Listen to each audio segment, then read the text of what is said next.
وقتی که خون در رگ و ریشه من هست، من برای اسلام جان میدهم، مال میدهم. مردم مسلمانی از محمد رسول الله، یقین بدانید که من برای شما خیانت نخواهم کرد. من هیچ وقت شما را نمیفروشم، هیچ وقت دین شما را زیر سوال نمیبرم. اما حرف حق هر جا باشد من میگویم. من طاقت ندارم، من نمیتوانم طاقت کرد. اساتید من همینطوری مرا تربیت کردگی هستند. سرنوشت من همین سه حال است. روزی از روزهای میشد آیا پند بپذیرید یا نپذیرید، آیا قدردانی بکنید یا نکنید. روز میشد که یا زندان هستم، روز میشد که یا اعدام هستم، روز میشد که یا ترور هستم. به خاطر دین خدا، به خاطر قال الله و قال رسول الله صلی الله علیه و سلم. و من افتخار میکنم که برای دین جان من بیرد، برای اسلام جان من بیرد، چون بزرگان همه به خاطر دین جان دادند و رفتند. از یادتون نبرید، من پیشکی اعلان میکنم برای شما، کبک از دهان خودش تیر میخورد. من اگر حرف حق را نگویم، روز قیامت پای من در میزان ترازو گیر میکنم. عالم سوال جواب بزرگ دارد. جهنم عالم از جهنم شما فرق دارد. از این لحاظ مواظب باشید. یقین بدانید من خیانت به اسلام نمی کنم. همون موقع که از خدای رؤوف و مهربان درخواست کردگی هستم، وقتی که نزدیک به خیانت شدم، پروردگارا همون لحظه جان من را بگیر. من از خداوند درخواست کردگی هستم، دعا کردگی هستم. همون لحظه که به پای خیانت رفتم، همونجا جای مرا، جان مرا پذیرفت بگم. من دیگر زندگی نمیخواهم. زندگی که خیانت به ایمان باشد، خیانت به اسلام باشد، خیانت به شریعت قرای محمدی باشد، من به اون انسان ننگبار میگویم، من به اون انسان شرمبار میگویم. اون شرمنده ترین انسان در روی زمین است. عزیزان زنده باشید، مسلمان زنده باشید.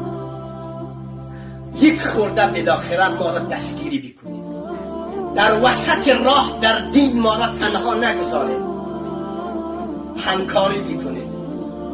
شما هم همکاری بکنید یا نکنید، من خدا دارم. ای دل ملول مباش که الله اکبر است. دشمن اگر قوی است، نگهبان قوی تر است. من به او باور دارم، یقین دارم. من همه زندان ها را، همه بالاخره عدله های خطرناک دیگری هستم. من دیدگی هستم، خیلی چیزها را من دیدگی هستم. از این لحاظ در اسلام راست باشد قول. اگر مسلمان است راست باشد، مسلمان راسخ باشد، مسلمان زنده باشد، مسلمان پویا باشد، مسلمان گویا باشد. عزیزان دل، خیانت نکنید به هم دیگر، عاقبتش پشیمانی است. از همسایه خویش درس بگیرید. آمد برای شما درس عبرت آمد، نفروشید هم دیگران. خیانت نکنید به هم دیگر، پشیمانی است عاقبت. هر چی کنی به خود کنی. هر کاری که میکنی شما خوبی باشد برای خود، بدی باشد برای خود. کس نکند به تو آن چی که خود به خود. به همین خاطر عزیزان دل، چند خدا در این دنیا هستیم، غافل نباشید. عزیزان دل، من و شما نماز پیشین داریم. برای چه نماز پیشین را میخوانیم؟ عذاب مشقت قبر، شکنجه قبر، سؤال منکر و نکیر برای من و شما سهل آسان میشه. این انسان نمازی بود. امید دارم از خدای رؤوف و مهربان، سودهای خدای رؤوف و مهربان، این علیکم لحافظین کراما کاتبین یعلمون ما تفعلون. وقتی که داخل میشوند، مالامال با نماز بامداد بود. سکرات مرگشم یقین دارم که همونطور که خواب رفتگی است. و عزیزان دل، نماز پیشین به خاطر این است که از سکرات مرگ شدیدتر و ناگوارتر عذاب و مشقت قبر است، شکنجه قبر است، سؤال منکر و نکیر است. نماز پیشین را مواظبت بکنید تا در اون خانه تک و تنها شما را تنها نگذارد، با شما همراه باشد. در حق شما نماز پیشین شهادت بگه که فلانی نمازی بود، فلانی خدایی بود، فلانی بالاخره از خدا دور نبود. مواظب باشید. من و شما نماز عصر داریم. برای چی است عزیزان دل نماز عصر؟ نماز عصر به خاطر این است که خدای رؤوف و مهربان در قرآن عظیم و شرح می‌فرماید یوم یفر المرء من اخیه و امه و ابیه و صاحبته و بنیه فاذا جاءت الصاخه. مردم بترسید از اون روزی که صدای طنین انداز شور حضرت اسرافیل دمیده می شود. نزدیک است که پرده های شنوایی انسانیت و بشریت از بین برند. بترسید از اون روز، بترسید از اون روز. روزی است که عزیزان دل وقتی که زنده شدن پس از مرگ میشد، نزدیکترین محبوبان و معشوقان از هم دیگر فرار میکنند. نزدیکترین فرد برای بالاخره مادر فرزندانش عزیزان دل هستند. فرزندان حتی از مادرشان فرار میکنند. چرا؟ یک موقع مادر نگوید های فرزند قاطع سیرم عجب زود شما فراموش کردیم.